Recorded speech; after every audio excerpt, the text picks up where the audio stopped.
Welcome once again to Lehto's Law. Here's Steve Lehto. Both Keith and Greg sent me a tip and said, Steve, did you see this in the news? And I'd actually seen quite a bit about this, but I hadn't caught the fact that a warning had been issued. An actual warning has been issued. Do not fill plastic bags with gasoline. The government warns as shortages grow. And both Keith and Greg sent this to me. And Greg said, Steve, if they issue the warning, it's because people are doing it. And that's true. That's how this works. So there's been a gasoline shortage at some gas stations in the east because of a pipeline shutdown. Not going to get into that because that's a little technical for what I talk about. But what we're talking about now, though, is the fact there's a shortage of a consumer product in an area, widespread, and as a result, people are panic buying. Now, this all was resolved as far as the pipeline goes yesterday afternoon. So the pipeline is back open. The problem, of course, is you got to push the gas through the pipeline, then you got to get it to the stations, and then you got to get it to the people. So there's still going to be a delay there. But here's the thing. The U.S. Product Safety Commission, the U.S. CPSC, on Wednesday warned Americans to not fill plastic bags with gasoline as the fuel shortages worsened for a sixth day and consumers raced to secure supplies. So I saw photographs on the internet of people putting gasoline in all kinds of stupid things other than their cars. And now they make recommended fuel containers, gas cans, but I saw people putting gasoline in like those totes, the plastic totes that you use for storage. I saw people putting gasoline in plastic bags, like garbage bags. I saw people using the bags that you get at a grocery store with the handles on them. I saw people putting gasoline in big tanks, like just in case their gas tank in their car wasn't big enough. They wanted a couple hundred extra gallons to back themselves up on. So the agency tweeted, "Do not fill plastic bags with gasoline," followed by "use only containers approved for fuel." And if you actually read the signage around the gas pumps, and I know most people don't anymore, but I worked at a gas station years and years and years ago, back before self-serve existed, and people would come in occasionally and say, can I get gas? And they'd pull out like a glass jar. And I'd say, no, I'm sorry, I can't do that for you. And they go, why not? And I'd point to the sign, and I'd say, by the way, I'll get fired. And I'm just a high school kid making minimum wage, so I can't afford that. And you'd have occasionally people get upset by that, but hey, it's not me, it's the sign. The sign trumps all. So fuel shortages worsened in the southeastern U.S. on Wednesday as gas stations ran out of supply in some cities, and that supply crunch was worsened by panic buying.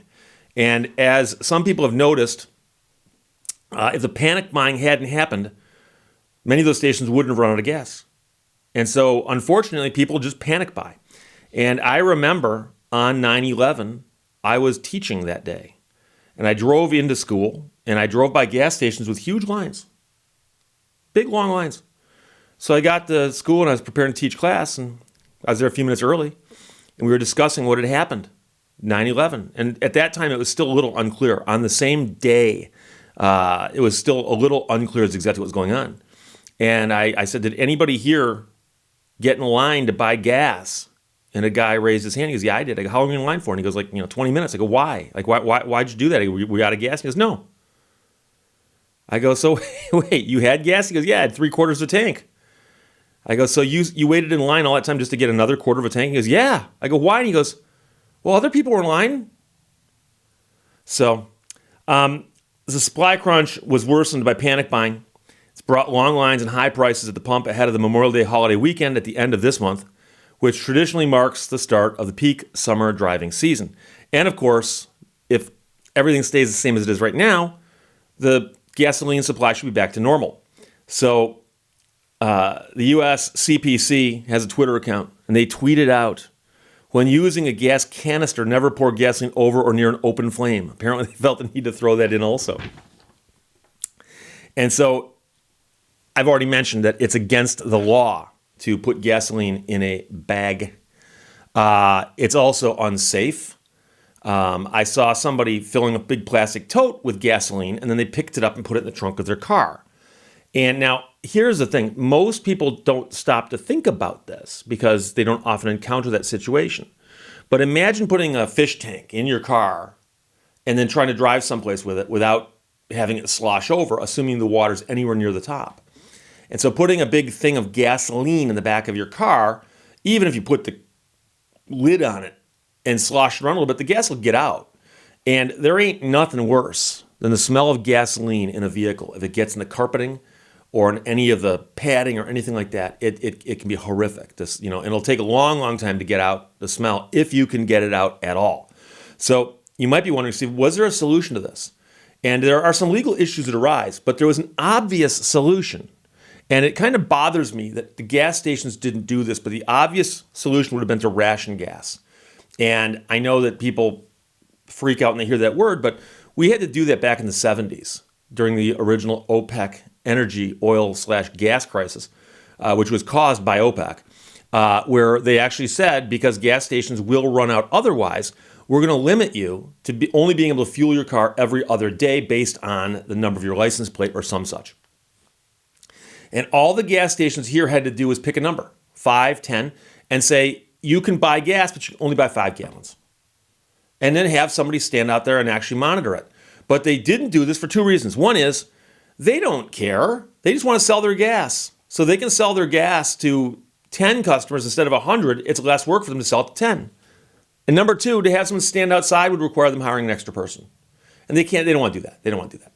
So because they don't want to do that, they allow the long lines. They allow the people to be putting the gas in the bags, which, by the way, I think there might be some liability on the gas stations for allowing that to happen. But I'd have to check. And it probably varies from state to state also. But the idea that there's people putting gasoline in garbage bags and the attendants are standing there going, oh, okay, sounds good to me. That's a problem. So they should have and could have rationed the gas and said everybody gets 5 gallons, everybody gets 10 gallons, whatever it is. Pick a number. And then when people see a line a mile long and they go, I can only get 10 gallons? Well, I've got half a tank. I'll wait. And that would have resolved a lot of this because now people are going, oh, the gas is back online? Okay, I can get gas in a couple of days. That's fine. So they could have rationed it. But the other thing is there was a mention in the article about high prices. And I remember on 9/11 when I was driving by gas stations where they had simply reset the pumps to every single one was $5 a gallon. $5, $5, $5. And a bunch of gas stations did that here in Michigan. And Michigan's got a law called the Michigan Consumer Protection Act, which has largely been gutted by the Michigan Supreme Court. But one of the portions that is still effective is the portion that says that the Attorney General can step in cases of price gouging and go after merchants that gouge prices. So that when something like that happens, if they charge a price grossly in excess of the value of the goods at the time of the sale, they can be called in the carpet and actually brought into court. And an injunction can be issued saying they can never do it again, and they can be fined. Now, there are people in the audience who study economics or just think about economics. We're going to say, wait a second, Steve. If there's an emergency someplace and we cap prices, there's no incentive for people to bring other things into the market to solve the shortage, if in fact there's a shortage. Give an example, hurricanes. So for instance, in a hurricane goes through town, wipes out a lot of stuff, power is gone. And the power company says, hey, we got a problem. Our infrastructure is damaged. We won't have power for weeks and weeks and weeks. So some enterprising guy goes, wait a second. I can run up a couple hundred miles up the interstate and load a truck with every generator I can buy and bring them back down here and sell them and make a profit. So you drive up there, you buy the generators, you bring them back down here, you mark them up and you sell them. And I've heard of cases before where people were prosecuted for doing that because they said, well, the generator has got an MSRP of this. That's what you paid for it. But you brought it down here and you sold it for a big markup.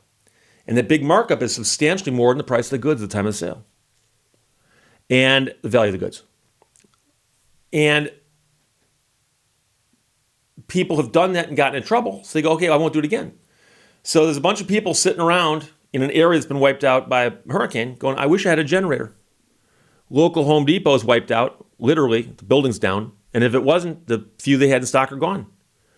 So who has an incentive to bring them in? Well, I don't know, Salvation Army, United Nations, some kind of relief organization maybe. But the marketplace can sometimes cause things to happen which will level things out. So again, if I am sitting here and I've got a big old truck and I want to go get generators, I could. but I won't for fear I'll get prosecuted for doing so. On the other hand, a gas station's got gas. They bought it at the wholesale price. They have a price on it as to what they're selling it for. People start lining up for some irrational reason because they think they might need to get gas because they saw other people getting gas. So the gas station flips a switch and doubles the price just because they can. And the question is that wrong? Well, I'm not going to make a judgment call on that. I'm simply the attorney in this conversation, letting you know that under Michigan law and many state laws, that is illegal to simply jack the price up and gouge on the pricing. Gouge is such an ugly word for those of you who are in business, but that's what they call it, okay? So really, that is an issue. I'm not sure how much of that was happening. I heard rumors of it, but I never saw any photographs that people took of gas pumps or price signs to indicate this. But I do remember driving by gas stations back at 9/11, seeing it where it said, unleaded $5, mid-grade $5, premium $5. They were all just $5 a gallon. And they had done that because they could. So crazy story, but underneath it all is the notion that we've got to actually tell people, do not fill plastic bags with gasoline. Among other things, plastic bags are not structurally sound. They might not hold the gas for very long. Depends on what they're made out of. I wonder whether or not the gasoline interacts well with that kind of plastic. And then also in other containers, you got problems. And one of the reasons that you use a proper gas can is, among other things, it's bright red. And gas cans have a specific color. And that is so people can identify them by looking at them. And so when you have a tote filled with fluid and it's just sitting there, what is that? Oh, that's gas. I'm stockpiling gas because there was a shortage a couple of weeks ago. And I am very curious because I saw some people who were obviously very, very uncoordinated, shall we say, putting gasoline into plastic bags. I would almost pay money to see the video of that person trying to get the gasoline out of the bag into their gas tank.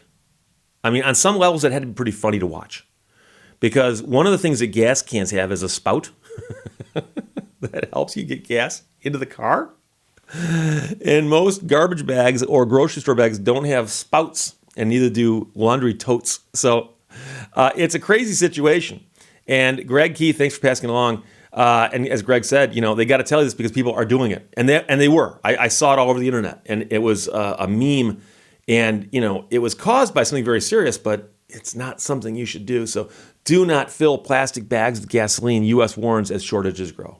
Questions or comments, put them below. Let's talk to you later. Bye-bye. Thank you for watching Lehto's Law. You can't teach somebody how to be funny. You're either funny or you ain't.